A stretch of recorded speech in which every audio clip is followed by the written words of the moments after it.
we really wanted to, Alex Mercer was a flawed character.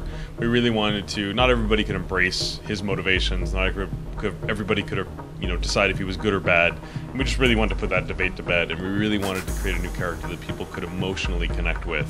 Alex Mercer would be out in the city 1 second, slashing everybody, tearing everybody in half, and the next minute be up in his sister's apartment and, talking lovingly to his sister. There was just that disconnect, and we really wanted to make it clear he's the bad guy, he's evil, and really, let players understand the motivations of a character. I mean, well, Alex Mercer was dead. I mean, for fans that played the first game, like yourself,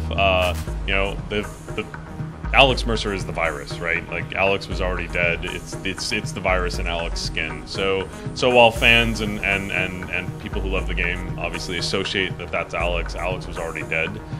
It is the virus. So yes, Mother was one of the big baddies, but Alex Mercer was the character that everybody associated with. So in Prototype 1, we had all of Manhattan available to the player right at the start.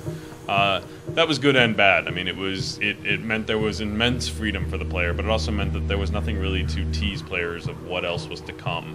And at the same time, the city could also be infected, militarized, or normal, and it meant that we had to make a lot of trade-offs visually. And I think, as you've seen the demo and other people will see the demo, we really are really trying to make sure that the demos really pop and that Prototype 2 is on the visual benchmark of other games.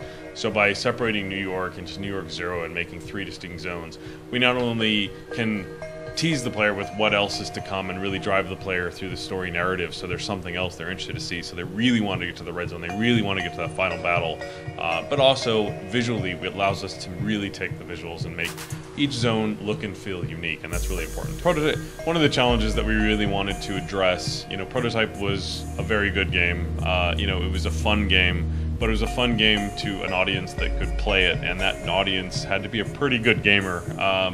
In Prototype 2, we really want to bring Prototype to more people. So the pace of game is really to make sure that that experienced player, a lot of games have come since Prototype, and those games have really upped the ante on making the player feel good about the pace of combat. So we wanted to make sure that we got the pace of combat right. We wanted to put more tools in players' hands. We wanted to make it more accessible. We didn't want to dumb it down. I mean, that wasn't what, it's not an attempt to dumb it down. It's an attempt to make sure that more people can pick it up and play it. The achievements in Proto 1 were not friendly. We're making more interesting and more achievable achievements.